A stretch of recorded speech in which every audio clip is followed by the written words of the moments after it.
name is Mr. Michael Hartsfield. I teach English mainly. This is my 19th year, so this is my 38th show, actually 37th because of COVID. This year and this show did present some challenges because usually we have a surplus of people. For various reasons, we had a small number of people audition this year. And so I was at first a bit shocked and a bit sort of like, oh no, what am I gonna do? I took a look at the script and realized that, okay, we've got 14 people, right? Most of these people are going to have to play multiple roles, but that is what the play really calls for. It's the type of play it is. I am Becky Crumbacker, and I play Fanny, a Red Death dancer, friend, and a black cat. I am Grace McDonald, and I play the Widow of the Red Death, Tripetta, and a wife. I am Anton Ulekis, and I play the Old Man, the Orange Guest, the Montresor, one of the ministers, and the cat's owner.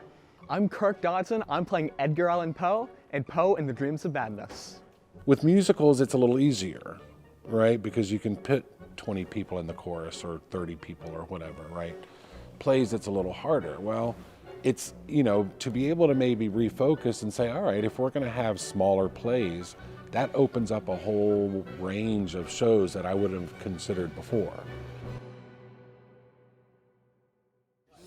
4 weeks of a show! But at an angle here. So you, Robbie, would be like right where her hand is. Right there's good, right? And if you're a cat, you could be down in front maybe.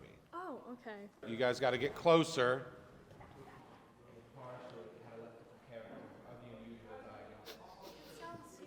It's never great midway through production, right? And I think for this one, because there were sort of those challenges of people doing different things, there's a lot of lines to learn, and the lines are different. I mean, this is based on Poe's stories. A lot of the lines come directly from his stories or from his poems. Free me from this bird.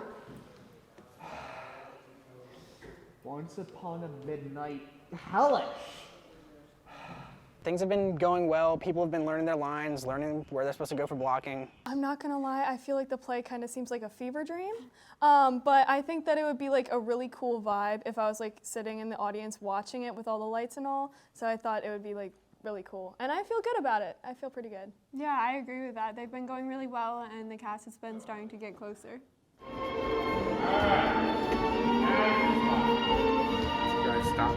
Start dancing, start, you know, that's, see how we do. So get up on stage. We're gonna do the entrance and let the Red Death dancers lead you in since they've now got something to do. Yeah. You know, how far do we take the kind of the gore of Poe? I mean, he is not exactly a happy-go-lucky guy, right? I mean, he's known for his sort of, you know, horror sort of stuff. Hello there. You seem a kinder creature than those I've encountered of late. She was a gift from my wife. I dote upon her, though she teases me. You know what they say about black cats?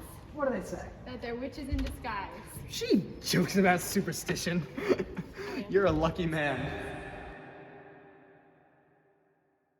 We are just days away from Tech Week. Tech Week starts Monday, where the rest of the school is off. We will be here on our first day of Tech Week, and then the show opens that Friday. So we are literally, after today, 4 rehearsals away from opening night. Right. The prince will come in, say his bit, then the narrator, they go back and forth, and then the symbolic death movements, right? Midway through, it was a little, I think, probably a little rough. I think people weren't sure about the show, but I think as we got through it, and it started to sort of come together, the pieces started to kind of come together. But I think the cast realizes that it's a good show. Whether people will like it or not, we don't know, because it's different, right?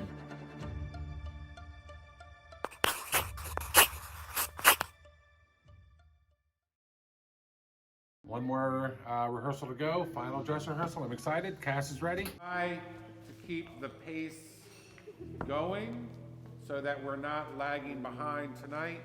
The Tech Week part and it was a good Tech Week, don't get me wrong. I mean, it wasn't that stressful. We actually did better than I thought every day, and it got better every day, which is what you want to see, of course. There arose at length from the whole company a buzz or murmur.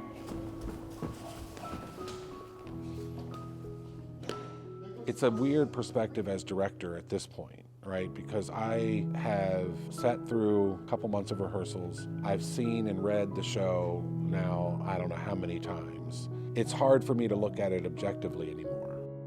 That was under 2 hours, which is really nice.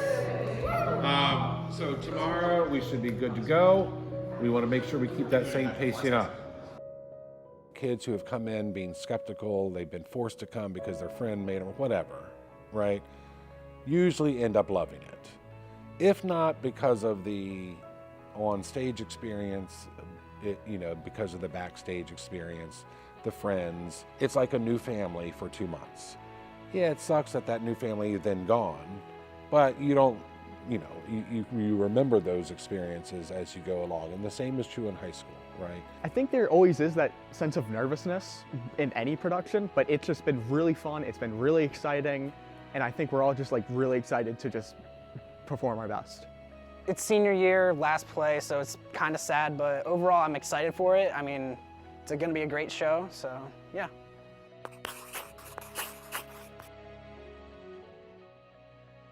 If somebody wants to get on stage and be a tree, I'm gonna let them be a tree. And if I need to do 50 trees, we're gonna have 50 trees.